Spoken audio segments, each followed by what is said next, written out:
I keep a digital voice recorder on the front desk of my boarding house, right beside a framed promissory fraud docket that I staple to every lease like a safety inspection certificate. I want every tenant to see the names. My nephew Derek showed up this morning in a high-vis vest that reads, "Washed Out Trust," in reflective block letters across the back, working a squeegee across my front bay window. 7 years ago, I drained every cent of my $132,000 nursing pension to pay off his gambling markers, and he notarized a document swearing I could live in his inherited house for life. 6 months later, I was sitting on the curb with a suitcase while strangers carried my furniture to the lawn. I had the notarized promise in my purse. It was worthless on its own. But what I found in a locked wooden box in my brother Brian's old bedroom was the thing that burned Derek's whole scheme to the foundation and let me buy the deed back at auction for $1. This is the story of how a 54-year-old retired LPN with a blown L5 disc, a stubborn cat, and a quiet grudge turned a forgotten voice memo into a wrecking ball. My name is Laurel, and for 32 years, I worked the 7 to 7 night shift in the cardiac step-down unit at County General. You learn to keep a small digital recorder for shift change reports because nobody wants to be the nurse who forgets a potassium level or a new murmur. I never married, never had children. I had a cat named Purcell who loathed everyone but me, and I had my younger sister Maureen's 2 boys. When Maureen died of ovarian cancer, Derek was 20 and Brian was 16. Their father had evaporated years before, so I became the fixer. Prom tickets, transmission repairs, a little envelope of cash slipped into a backpack when rent was short. Derek was the golden child, handsome and loud, always chasing the next big business idea that required other people's money. Brian was the quiet one, the one who would sit at my kitchen table, folding origami cranes from old pharmacy receipts, while his brother was out running up credit cards he had no intention of paying. 10 years ago, their father passed and left them a 3-bedroom craftsman on Linden Lane, free and clear. Brian moved in, kept the roof sealed, installed a chairlift on the side porch because he knew my back was going to get worse. Derek visited when he needed a cost signer. When Brian wrapped his car around a guardrail 2 years ago, the house passed entirely to Derek by right of survivorship. I grieved Brian like a lost limb, and I did what I had always done. I kept showing up. The pension came from 32 years of mandatory contributions into the state nurse's defined benefit plan.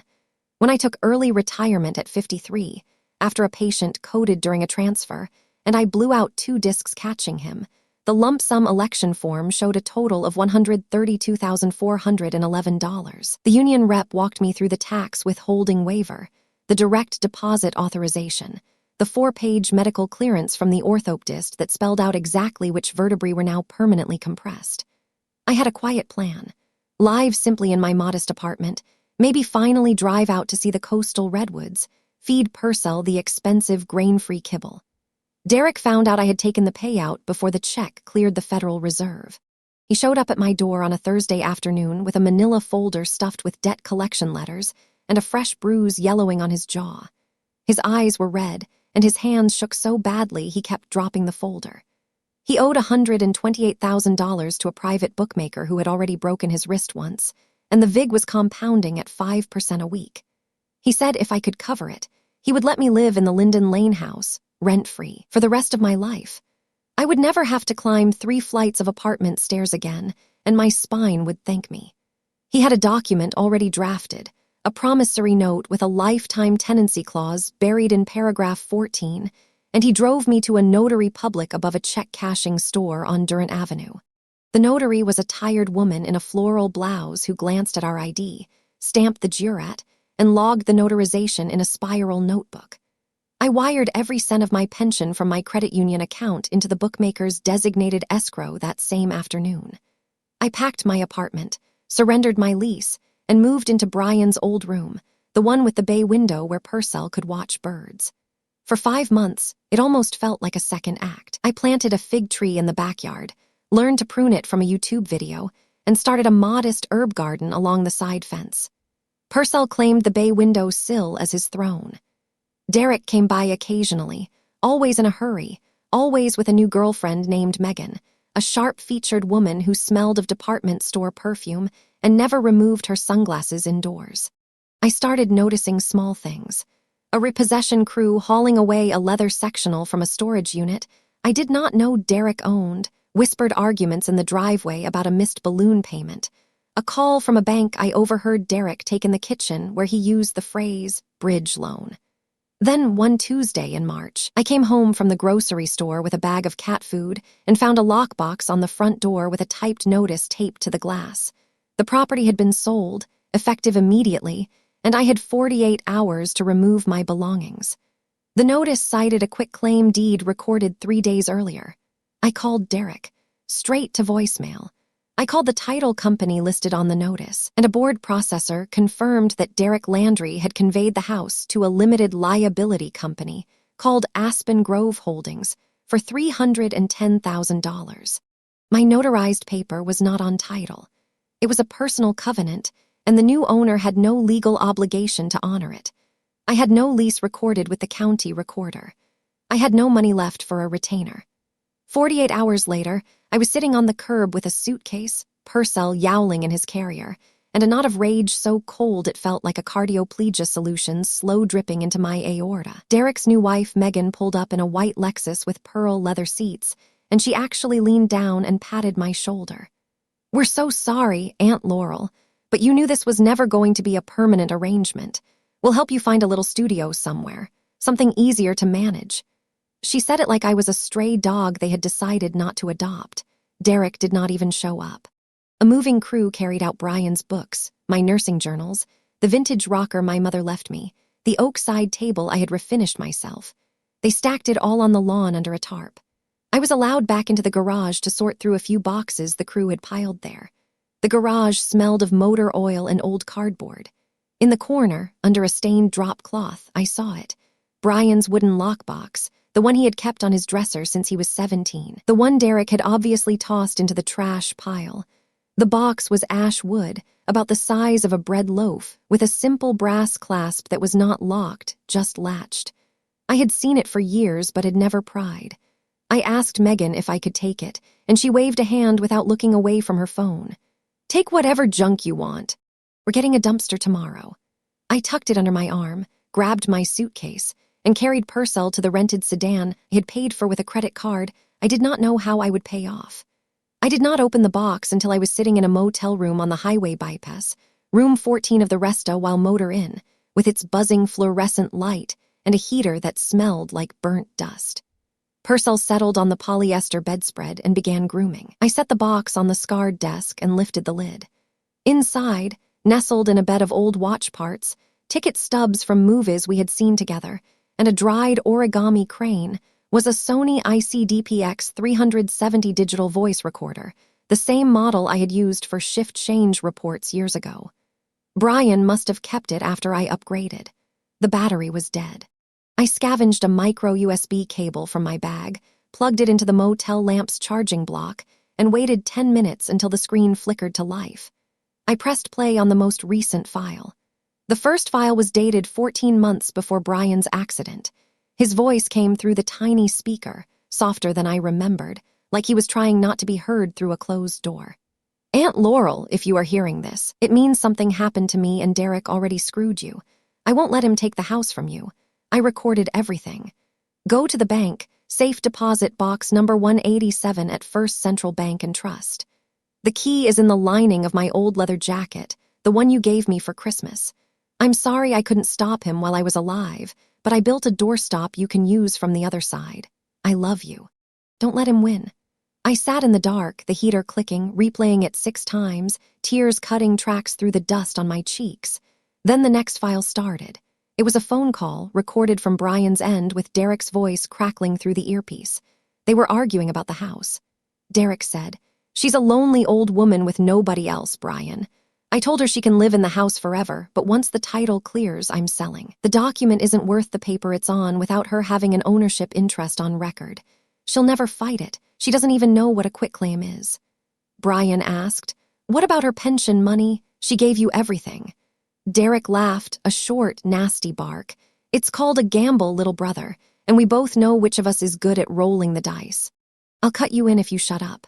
The call ended with Brian's voice, tight and controlled. "You're going to regret this." Before I continue this story, let me know where you're watching from in the comments below. Hit like and subscribe if you believe family loyalty should never be traded like a poker chip. Now let's get back to exactly how I dismantled Derek's entire scheme. I did not call the police right away. I have seen too many grand theft cases where the victim makes noise, the perpetrator lawyers up, and the money evaporates into an offshore shell before the ink on the report is dry. I needed to know what else Brian had hidden, and I needed Derek to believe I was exactly the foggy, broken old woman he was counting on. So the next morning, I sat on the motel bed with a cup of lukewarm coffee and called Megan's number. I let my voice shake. I told her I was so overwhelmed I could barely remember my own phone number, that I did not know how to even find a storage unit. Could I stay in their guest room for a week, just while I sorted out my situation? I heard Megan cover the receiver and a muffled conversation. Then Derek grabbed the phone. "Of course, Aunt Laurel. Family takes care of family. Come tomorrow. We'll get you settled." He sounded almost giddy. I realized then what they wanted. They wanted me under their roof because they wanted me to sign a release. A general waiver of all claims against Derek relating to the pension money, the house, the notarized agreement. If I signed it, I could never sue. They thought I was too scared and confused to read the fine print. They thought I was exactly what Derek had described. A lonely old woman with nobody else. I showed up at their house the next morning at 11 with one bag, Purcell's carrier, and the wooden lockbox hidden at the bottom of my suitcase. The house was a 5-bedroom Spanish colonial in the foothills, the kind you buy with a real estate commission and a dead aunt's retirement fund. Megan gave me a tour that was really a display of inventory. The marble kitchen island, the commercial-grade wine fridge with a glass door, the home theater with reclining seats still wrapped in factory plastic from the installer. Derek's office door stayed closed, but I memorized the brass Baldwin lock, the gap at the bottom of the door, the way the hinges were seated on the outside. The guest room they put me in was at the end of a long hallway, with a pull-out sofa that had a thin mattress and a single bedside lamp. That first night I lay awake listening to the house settle. Around 11:30, I heard voices from the kitchen, rising and falling. I crept to the hallway with my old Sony recorder, the one I had brought from my nursing kit, and I set it on the floor near the vent that connected to the kitchen ceiling. I recorded 37 minutes of argument. Megan was furious about a declined MasterCard at a restaurant that evening. Derek told her to relax. The offshore transfer got hung up in compliance at the Cayman branch, but it'll clear by Tuesday. Once the Linden Lane proceeds finish seasoning, we're liquid. We just need the old bat to sign the release so she can't claw any of it back. The quitclaim is already drafted. All she has to do is scribble her name, and the whole pension thing is sealed up tight. Megan asked about the loan on this house, the Spanish colonial, and Derek said something about a VA loan that was already 90 days past due and a final fixer bridge note from a private lender that he had personally guaranteed. I heard the clink of a bottle against a glass.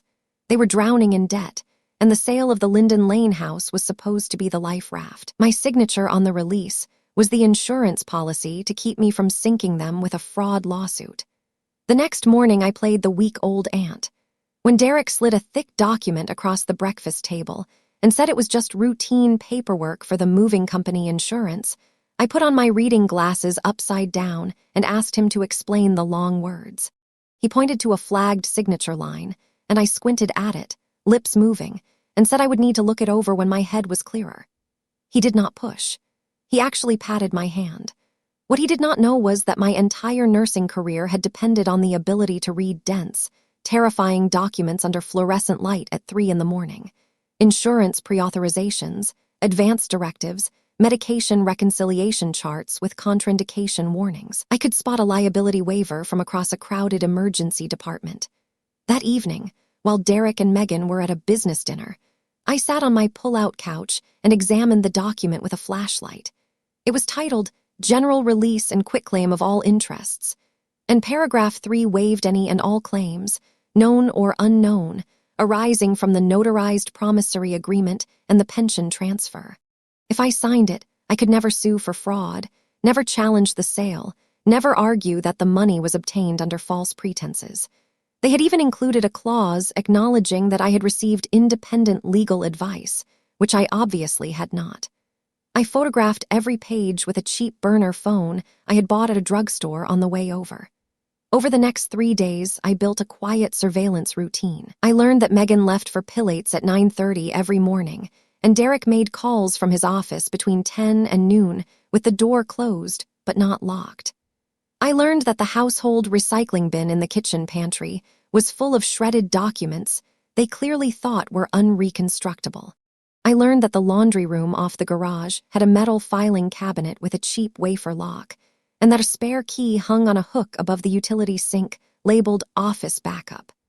I learned that Derek believed I was so medicated and foggy that he could discuss his finances within 10 feet of me if I just stared at the television with the volume on.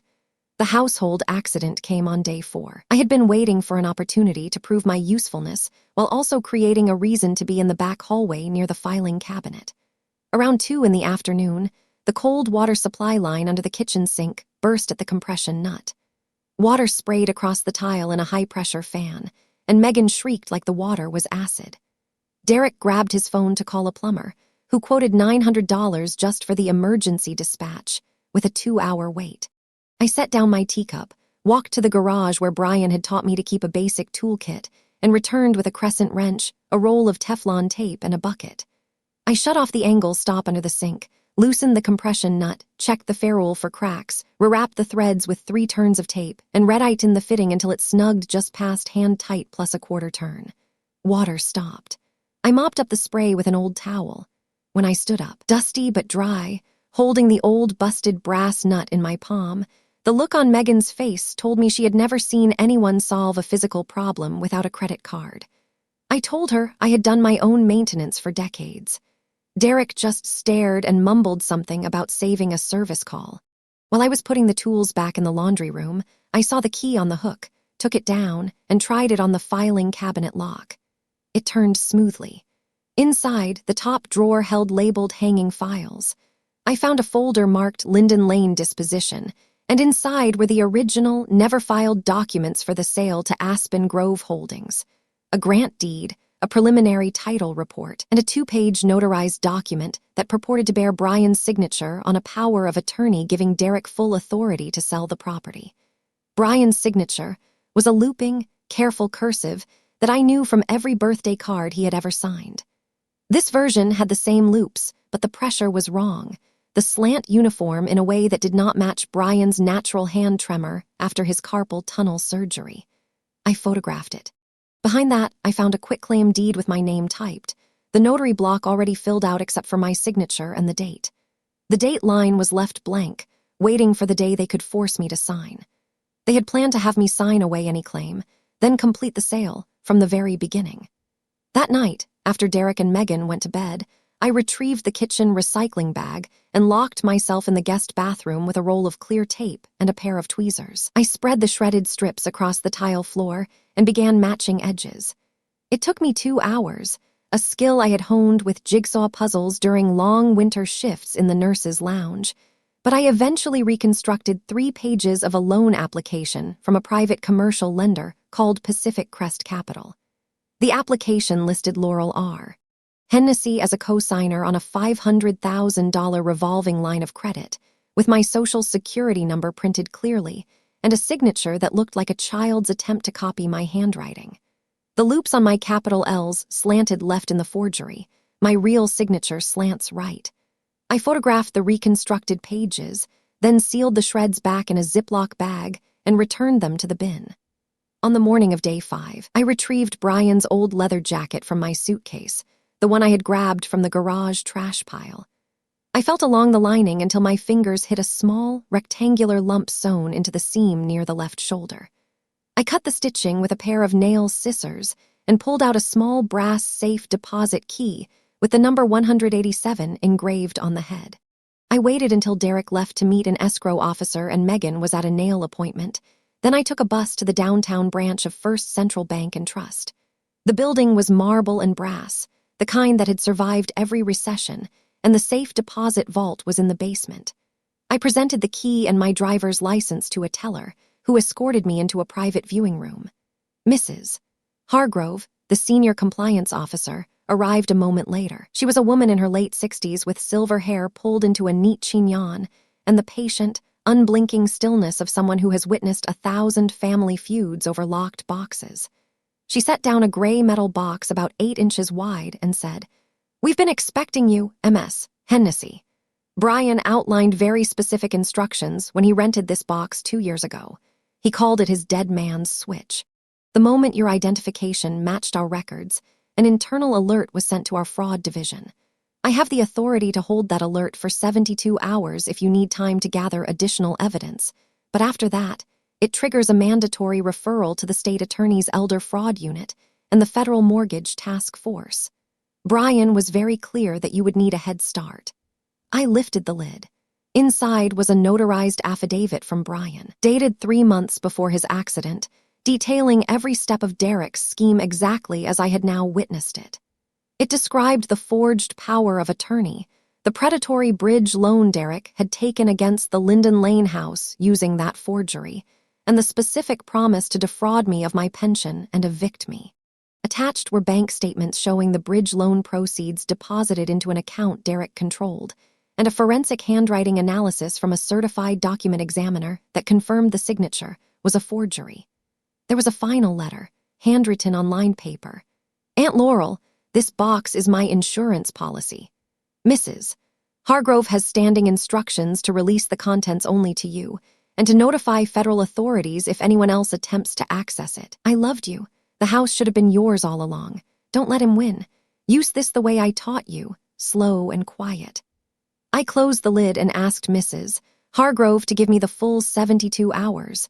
With Mrs. Hargrove's help, I connected the evidence I had gathered to a larger investigation. She placed a call to a federal investigator in the mortgage fraud task force, a man named Agent Keller. He met me in the bank's conference room that afternoon, a compact, balding man in a gray suit who took notes on a yellow legal pad. I walked him through everything: the motel recording from Brian, the shredded cosigner application, the forged quitclaim and power of attorney, the kitchen argument recordings, the Cayman account references. He told me the case was already strong enough for warrants, but for a clean elder abuse and wire fraud prosecution, he needed one more piece: a clear, contemporary admission from Derek that he intended to defraud me and that he was coercing me to sign under false pretenses. The old recording from Brian was powerful, but a jury would want to hear Derek's own voice, post-sale, admitting the scheme was active. He asked if I could create an opportunity. I thought of my spine, of how many times I had watched patients feign weakness to get what they needed from an overworked shift, and I told Agent Keller I had an idea. I staged the medical scare that afternoon. I knew Derek would be in his office around 3 because I had overheard him schedule a call with the escrow officer for 2:45. I waited until I heard his voice through the office door, then I positioned myself in the hallway just outside, where the floor was hardwood and the camera in the ceiling would have a clear view. I took a shallow breath, let my skin go slack, and collapsed. I made it a textbook syncopal episode, knees buckling first, then a slow crumple against the wall, my hand clutching at my chest, my breathing fast and shallow, my eyes half open but unfocused. I had decades of experience recognizing the difference between a fake faint and a real one, and I knew the authentic details: the pallor from suddenly dropping blood pressure, the way the jaw goes slack, the involuntary muscle twitches. I mimicked all of it. At that moment, I was not Laurel. I was a patient in room 4, and I let my clinical knowledge carry me. The sound of my body hitting the baseboard brought Megan from the living room. She looked down at me, and her expression was not concern, it was annoyance. She said, "Ugh, Derek, your aunt's having another episode." Derek's office door opened. He looked at me on the floor, and he did not break stride. He stepped over my body, literally lifting one polished loafer over my outstretched arm, and grabbed a file from the hallway console table. He said, "Get her some water or something. I have to close this escrow. The wire needs to go out by 4. He did not ask if I was breathing. He did not check my pulse. I lay there for another 90 seconds, recording everything on the burner phone in my sweater pocket, listening to him dial the lender and start a conversation about the wire transfer cutoff while I pretended to be unconscious at his feet. I got up alone. No one helped me. I walked to the guest bathroom, locked the door, and stood with my forehead against the cool tile until the shaking stopped. That was the moment every residual feeling I had held for my nephew, every memory of the boy who had once sat on my lap and asked me to teach him to whistle, burned away to cold ash. I was not dealing with a lost boy anymore. I was dealing with a predator. I called Agent Keller that night from the burner phone. I told him I had the collapse recording, clear audio of Derek stepping over me and prioritizing a wire transfer over a dying woman. He said it was exactly what they needed. He instructed me to stall Derek for one more day and to get him to the bank branch where we could execute a controlled takedown. The task force wanted to serve the warrants, freeze the accounts, and make the arrest in a location where the evidence trail was direct, the very bank that held the safe deposit box, where the fraud complaint had originated. I crafted my final move. The next morning, Derek was frantic. His lender had apparently pushed back on the wire, and he needed the release signed immediately to show good faith so the loan for the Spanish colonial could be extended. He came to the kitchen with the quitclaim document and a look of strained patience. I told him I was ready to sign, but I wanted to do it at the bank where my old pension account used to be, for good luck. I said I needed closure, a ceremonial end to my working life. He bought it completely. He drove us to First Central with Megan in the back seat, both of them dressed in business attire like they were closing a merger. In the lobby, the polished wood counter gleamed under the chandeliers. I saw Mrs. Hargrove behind the teller glass, and I gave her the slightest nod. Derek produced the quitclaim document and a new black ballpoint pen, and he slid them across the counter. I picked up the pen. I looked at the document, at the line above my typed name, at the paragraph that would permanently waive all rights to the Linden Lane property and release him from any future claim. I clicked the pen closed and set it back down. "No," I said. My voice was quiet, the same tone I used when telling a family there was nothing more we could do. "You will get nothing from me ever again." Derek's face went through 3 shades of red. Megan started hissing about how ungrateful I was, how they had taken me into their home, how I was a crazy old woman. That was when the glass double doors swung open and 2 agents in dark suits walked in, followed by a county sheriff's deputy. Agent Keller identified himself, showed his credentials, and asked Derek to step aside. He produced a warrant for seizure of the Linden Lane sale proceeds, a freeze order for the offshore Cayman account under a mutual legal assistance treaty request, and a criminal referral for forgery, wire fraud, and financial exploitation of an elder under State Statute 368. Derek shouted about calling his lawyer. Megan's face went white. Mrs. Hargrove, without a trace of expression, handed Agent Keller the entire safe deposit box contents, including Brian's affidavit and the handwriting analysis. Then Agent Keller asked me to play the recordings. I produced my digital recorder and the burner phone. In the quiet, air-conditioned hum of the bank lobby, Brian's voice filled the space. "I recorded everything. Go to the bank." Then the kitchen arguments. Then the sound of Derek stepping over my body, his loafers scuffing the floor, and his voice saying, "I have to close this escrow." Derek's bluster collapsed. He stood there, mouth open, while the deputy read him his rights. I did not cheer. I did not smile. I just let the weight lift off my spine, vertebra by vertebra, like I was finally being taken off a ventilator I had been breathing through for 32 years. The aftermath was swift and thorough. Derek was charged with grand theft by false pretenses, forgery of a notarized document, bank fraud conspiracy, and financial abuse of an elder dependent. Because my pension was a federally regulated retirement fund under ERISA, the wire transfer through interstate commerce brought federal jurisdiction, and the case landed in district court. The Linden Lane sale proceeds were seized pending forfeiture, and Derek's Spanish colonial was frozen as an asset derived from fraud. Megan filed for divorce within a week and disappeared to another state, never to be heard from again. Derek pled down to avoid trial, accepting a sentence of 7 years, of which he served 4 at a medium-security federal facility, with restitution orders that attached to any future income and an asset forfeiture that stripped every account the task force could find. The Linden Lane house went into a bank receivership for 6 months, but I had a lawyer now, a retired attorney named Mr. Carver, a man I had once nursed through a serious stroke and who owed me a debt of gratitude. He petitioned the probate court to unwind the fraudulent sale using Brian's will, the forged power of attorney evidence, and the fraud ruling. The judge voided the transfer, restored title to the decedent's estate, and because Brian's last will left the property to a trust with me as the lifetime beneficiary, the house came back to me. The court ordered a symbolic auction to clear any residual claims, and I bid $1. The clerk banged the gavel, and the house was mine, free and clear, the same day the oak tree in the front yard dropped its first acorns of the season. I renamed the house, House of Cards Boarding, and I turned it into a rooming house for traveling nurses, nursing students, and women transitioning out of difficult circumstances.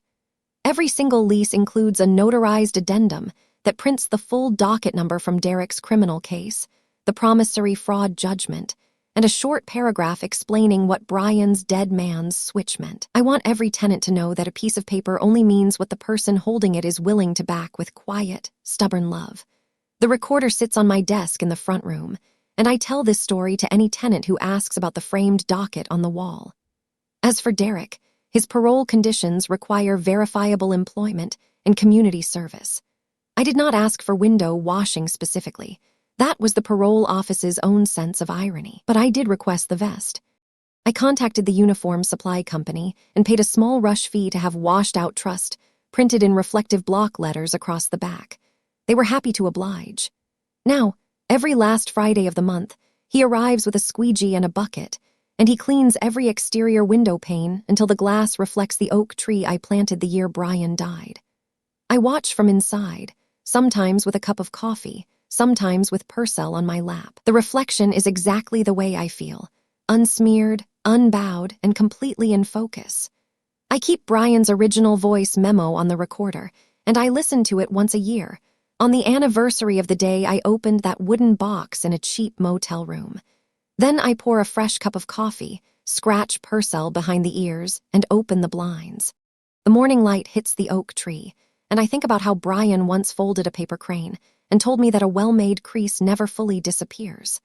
The only thing I regret is that it took a dead man's warning to show me that love without boundaries is just an ATM pin waiting to be drained. Have you ever discovered a dark secret about someone you trusted completely? How did you handle it? Let me know in the comments below.